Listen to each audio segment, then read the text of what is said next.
Hey guys, Aaron Cybertron Zeng here, and today I'm back with another episode of Road to Ranked, where I climb the online VGC 15 ladder and provide live commentary as I go. Still trying to figure out my upload schedule while I'm here at college, since this is actually my first week of classes, so I want to make sure I get well adjusted to those classes and my extracurriculars before focusing on YouTube, but I'm hoping to get back on track with daily uploads by the end of this week, so stay tuned for that.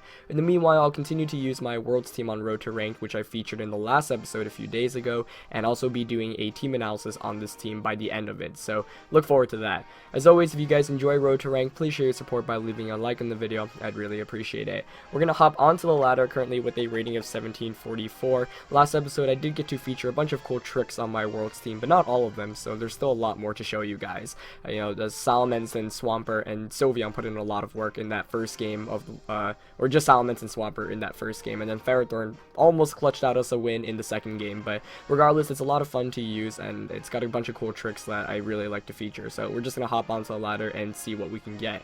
In addition, I'd really like to go over some of the matches from Worlds, as we find Peter with a rating of 1685, similar to that one video I did with Paul Chua at US Nationals, so I'm looking to review some of the Worlds VODs. Peter here is rocking a team of Garchomp, Sylveon, Conkeldurr, Aegislash, Talonflame, and Kangaskhan. So we do see the ever-present Kangaskhan here.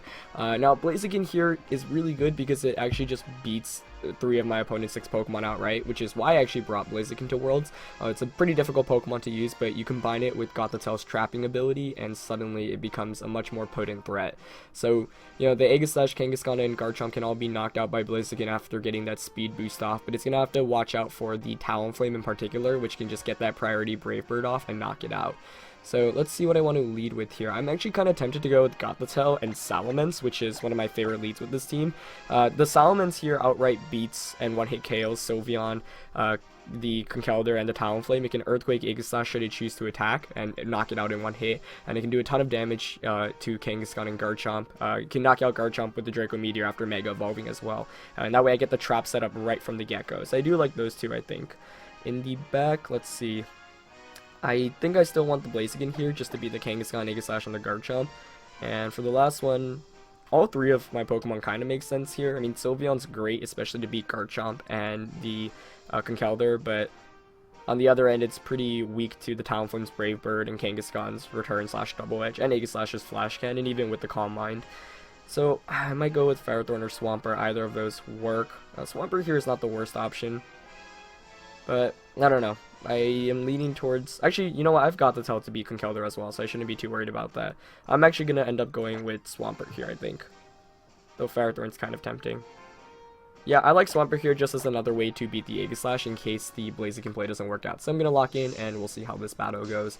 But I do think Gothitelle Salamence gives me a lot of options right from the start, getting that Intimidate off. And my opponent's team is pretty physically based with the Kangaskhan, the Garchomp, and the Talonflame. So, I can trap my opponent right from the get-go. He actually walks right into the trap, leading with Kangaskhan and Garchomp. That's pretty ideal for me here because my, Salamence gets the Intimidate off immediately, and Gothitelle traps both of those Pokemon in, so they're at -1 attack right from the beginning. And that's why, this can be a really, really good lead combination, especially against physical type attackers. So I've got Blaziken and I've got Swampert in the back. I could potentially go set up Trick Room, but I think this first turn I'm actually just going to Mega Evolve and go for the Double Protect. Scout out whether Kangaskhan has Fake Out or not. I mean, the only bad play that can happen here is maybe Substitute or Swords Dance from Garchomp and a Power Up Punch from Kangaskhan onto his own Garchomp, but those are both highly unlikely plays, so I'm just going to play it safe this first turn. I definitely consider, just attacking outright with Salamence, but I don't want to walk into a Fake Out Dragon Claw double target, and that probably won't even knock me out, but there's no reason to risk any, damage right from the beginning of the game. And by double protecting here, the Salamence becomes the fastest Pokemon on the field for the consequent turns. It also means I can just Helping Hand Double Edge something for a knockout. So Kangaskhan does just go for Fake Out, and we actually see the Swords Dance come out from Garchomp, so he actually did carry Swords Dance there. That's pretty cool to see. And it was hilarious that I was saying how unlikely it was for my opponent to be carrying that, but I guess I was wrong here. So with Blaziken in the back, I feel like Garchomp is kind of a bigger threat, so I'm going to go for the... I'm going to double target here in case he has a Focus Sash. If he protects, Kangaskhan gets an attack off, but he's not going to protect, so fortunately enough, Draco Meteor connects with that Garchomp. Let's see if it's enough to knock it out. Whether he has Focus Sash or Hobben Berry as well. Nope, he doesn't have a Focus Sash. Perfect. So Garchomp goes down in one hit, and despite that Swords Dance, I'm able to knock it out because of the speed boost from the Mega Salamence, which is fantastic. A Kangaskhan here actually goes for the Facade, which is going to be a lot weaker than a Return or a Double Edge because he's not burned. Even with that critical hit, brings me under 50%, but I don't think he's going to be able to knock me out with another one, which is great. So Facade, you know, interesting move choice there. Psychic does a good amount of damage there as well, so this Kangaskhan doesn't look very bulky. But yeah, Facade, you know, you obviously want to use if you get Thunder Wave or Burn, but otherwise I think Return or Double Edge is a much more consistent option, and it's why, you know, all the Kangaskhan's that made Top Cut at the World Championships didn't run Facade. So Aegislash comes in for my opponent here, which I'm okay with. Let's see what I want to do. I do have Blaziken and Swampert sitting out in the back nicely, so I can go for the Protect here, or I can switch out to Swampert. Could just switch out to Swampert and Double Edge. I like that option, actually. Well, let's see what my opponent could potentially have in the back. Sylveon, probably. And Talonflame. Yeah, Swampert deals with those. Actually, you know what? I'm going to double Protect here. I want to see if I can potentially catch the Aegislash off guard, baiting it into attack, and then Earthquake. That would be cool. But Aegislash here could choose to set up a substitute as well. So he goes for the Sucker Punch here, fails, and Aegislash does attack. Great. So kind of a risky play here. I mean, the question is, do I go for the Earthquake, or do I just go for a Double Edge, again, onto Kangaskhan? You know what? I'm going to go for the Earthquake play. If I get it off, I outright win the game. And if I don't get it, you know, Kangaskhan has to target one of my two Pokemon. But opponent's smart enough here, he is going to stance change with Aegislash. So I did take that risk, since a lot of Salamences don't carry a Fire-type attack or a Ground-type attack nowadays, but unfortunately doesn't pay off. He is going to go for the Sucker Punch here onto the Salamence, which shouldn't knock me out here, which is great, because it means I get another turn with Salamence.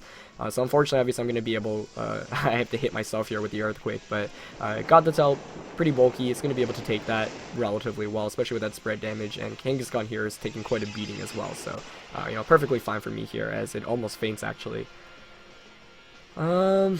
Let's see, that last Sucker Punch might mean he can actually knock me out this time around. So I could just Psychic into Kangaskhan. If his last Pokemon is Sylveon, you know, I'd want to conserve the Salamence, because I get the one-hit KO. So yeah, I'll Psychic Kang and Protect Mens here. And if his last one is Talonflame, Swampert wins me the game. So I could, yeah, Double Edge would have been a better play there. Oh wow, but nice read. He Sucker Punches into Gothitelle there. That's cool. So predicting the Protect there from Salamence, very great read by my opponent there, but I'm okay with that. Depends on what Aegislash does here, but regardless, you know, I get a free switch into my Blaziken. Not a free, obviously, I lose Gothitelle, but I do knock out Kangaskhan here as well, so, you know, smart double target there probably onto the Gothitelle slot. Though Shadow Ball there probably would have done the job, but then again, this Gothitelle is, you know, EV to survive a Life Orb Shadow Ball from Aegislash 100% of the time, so, you know, without a item, or an attack boosting item, he might have not been able to pick up the knockout of the Sucker Punch, so nice read by my opponent there, picks up the knockout there onto Goth. But this means a free switch into Swampert, like I mentioned, and regardless of who my opponent's last Pokemon is, I should be able to win this one. It's going to be that Talonflame, which I'm more than okay with, because he is going to have the Brave Bird here, so I'm just going to go straight for the Scald onto Talonflame. I'm actually going to double up into Talonflame here, just because, you know, my Blaziken beats Aegislash, whereas Talonflame beats my Blaziken, so, you know, worst case, Talonflame protects here. He actually did go for the Protect. Wow, good read there. Does Aegislash protect? Okay, he protects with both Pokemon. So that could have been actually really, really bad if he ended up, you know, just attacking with Aegislash there, because I would have taken a ton of damage. But now the thing is, he's forced to attack one of, like, you have to either Brave Bird and Shadow Ball the Swampert if you want to knock it out, in which then I just knock out your Talonflame, or you Brave Bird the Salamence and Shadow Ball Swampert, in which Swampert survives and Scald gets off and knocks out Talonflame. So this game should be over, as long as, like, I don't, the Talonflame's, like, super, super bulky and Scald somehow doesn't knock it out. But otherwise, you know, he's forced to only target one of my two Pokemon here, and if you target Swampert, obviously Double Edge just knocks out Talonflame. Talonflame tries to get a bit fancy here, goes for the Swords Dance of all moves, but that's not a move my opponent can use to win this game. So Salamence is going to be able to just get this Double Edge off, even if it has Focus Sash, which would be a very curious item choice. You know, he can't do very much, so Yeah, my opponent basically had no way to really get out of that position, and that's why I wanted to conserve this Salamence, knowing that it's faster, and the Swampert being slower is kind of fun as well. So Aegislash here is going to go for attack, so Earth Power would have won me the game, but I was going to make the safest play possible that last turn, and there was really nothing that could have gone wrong there. So you see how bulky Assault Vest Swampert is there, takes it with really good ease, and now, Blaziken comes out, and Swampert and Blaziken finish up the deal.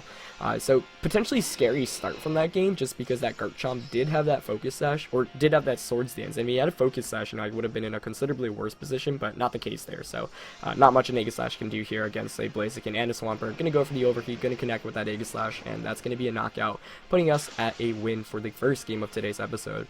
So definitely getting that Intimidate off from the get-go helped out a lot, and that's why, like I mentioned, I love leading with Salamence and Gothitelle. Gives you so many options right from the start, and then you can choose to switch out into whatever you have in the back and give yourself more options. For example, if my opponent brought the Aegislash, I could have just switched into the Swampert and then Earth Powered, though Aegislash is a bit trickier just because of the fact that it's Ghost type and, consequently can switch out of Shadow Attack. But regardless, you can see how strong the trap is and getting that Intimidated off right from the beginning of the game. We didn't see Conkeldurr or Sylveon in that match. That kind of makes sense given that, Ferrothorn, Sylveon, Swampert, Goth are all Pokemon that take Hyper Voices relatively well. So, just going to jump back onto the ladder and look for our next game of today's episode. Otherwise, in that match, I'm pretty pleased with how everything played out. I feel like Pokemon choice-wise, everything worked out as we find a Japanese opponent with a rating of 1851 for our next opponent of the day. Opponent here is rocking a pretty cool team, actually, of Breloom, Talonflame, Smeargle, Azumarill, Metagross, and Cresselia. So, not your standard Japanese chalk team, which, dominated worlds with Cresselia, Heatran, Amoonguss, Landorus, and Kangaskhan. Instead, Mega of choice here, going to be that Metagross, and a Smeargle as well. We did see Smeargle make an appearance on day 1 of the World Championships on stream against Paul Chua, but that was a really crazy Smeargle set with Geomancy, and stuff like that, and Heart Swap. I don't think we're going to be seeing that from this Smeargle. We do see Breloom and Smeargle on the same team, and when you see both of those on the same team, one probably has a Scarf, one probably has a Focus Sash. My bet is Breloom has a Sash and Smeargle has a Scarf, but I'm not entirely sure, because it also could be slightly Trick Room, the Cresselia, Metagross, and Azumarill. Those Talonflame here could also set up a Tailwind, so can Smeargle, so kind of tricky, especially in a best of 1 setting. But I do have 2 sleep waking up items, the Lumberry and the Chesto and Sylveon and Ferrothorn, so that can be potentially very helpful. So let's see what I want to lead with here. I like the idea of Blaziken Sylveon, but that's kind of weak to a bunch of things, especially the Azumarill Talonflame. So that's not really the smartest of choices. I think I'm actually going to go with Salamence Sylveon here. Ferrothorn's really great in this matchup. I don't think I'm going to bring Gothitelle. Goth's kind of nice, but it's really weak to Metagross and Azumarill, and they can just get powerful attacks off. Meanwhile, Ferrothorn's really helpful. Swampert's kind of tempting here, especially to beat the Talonflame, but it's really weak to Breloom. I think I'm going to go Blaziken here just because it outright beats the entire left side of my opponent's team in Breloom, Smeargle, and Metagross. So we're going to lock in. Mega Metagross is a Mega Evolution that was kind of popular during Winter Regionals, but then lost popularity. We saw decreased usage in it as the season went along and didn't really make a splash at Nationals or Worlds. So we're actually going to see the Smeargle Azumarill combination here against the Salamence Sylveon. So this is alright here. I get the Intimidate off right from the beginning, which is kind of nice, especially against these physical type attackers, but could be in a potentially scary position if, if that is Scarf Smeargle. He can get the Dark Void off. And then I'm afraid the Azumarill is going to go for a Belly Drum. That's my biggest fear. So I could Protect, or I can just go straight for a Double Edge. You know what, I'm just going to Double Edge Hyper Voice here, because if he's not Scarfed, then I just knock out Azumarill. If he's Scarfed, he's got to hit it, and if Azumarill doesn't Belly Drum, then, I'm fine. Kind of a risky play here, but, you got to play the odds when you go against Smeargle. Yep, he is going to be Scarf, he is going to go for the Dark Void here, unfortunately. Let's see if he connects with both Pokemon. Missing Salamence would be so clutch. Nope, he hits both Pokemon. So we do confirm the item there on the Smeargle, but I'm not feeling too bad just because I've got the Ferrothorn waiting in the back. So Salamence is unfortunately going to take its turn of sleep here. Let's see what Azumarill goes for, as it's I'm going to get this Hyper Voice off with Sylveon first. Wow, it actually knocks out the Smeargle there with a critical hit, so kind of lucky there, so I don't have to deal with any more Dark Voids. He does go for the Belly Drum there. Unfortunately, there wasn't much I could do to prevent that, since you saw I did go for the Hyper Voice, but it didn't bring it down to enough HP where I could prevent it from belly drumming. So I am staring down a +6 Azumarill right now, but I do pick up a knockout there right from the beginning. However, Metagross might switch in here. The thing is, he's going to have to play rough the Salmon slot. If he doesn't, then Double Edge can just knock him out. And I can switch into the Ferrothorn for the Rocky Helmet, or the Iron Barb's damage, but I prefer not to do that since I want the Ferrothorn conserved to beat the Metagross that my opponent might potentially have. So we'll see there. That was a pretty ideal turn 1. I mean, if he missed Dark Void on Salamence, I would have outright won the game, but I took my odds there and it slightly worked out. I mean, the crit knocked out Smeargle, which means that Sylveon here will be able to stay awake, but I presume that Metagross is probably going to switch in for my opponent here. That way you threaten Sylveon with the Iron Head / Meteor Mash, and then you can play rough Salamence, but then you're risking a wake up here from Salamence. Yep, so it is going to be Metagross, not much surprise. Oh, that's tricky. I hate having to rely on waking up early for sleep, but doesn't look like there are many options. Yeah, I'll go for the Double Edge here and just switch out into Ferrothorn. Yeah. So, Protect on Salamence might have been better, but obviously I wasn't anticipating that critical hit working out in my favor, and I was banking off maybe potentially him missing, but we'll see. So Metagross does Mega Evolve here, and if Salamence wakes up, I think this game is over, and if it doesn't, then he can play rough and knock me out, so, crazy how a game can be decided basically on the second turn, but we'll see. Oh, he actually goes for the Aqua Jet play here, though, onto the Sylveon. Hey, that's great. Unless he goes for an Ice Punch here with Metagross, which would make sense. Let's see, do I wake up? Nope, I stay asleep, unfortunately. Does Metagross go for an Ice Punch? No.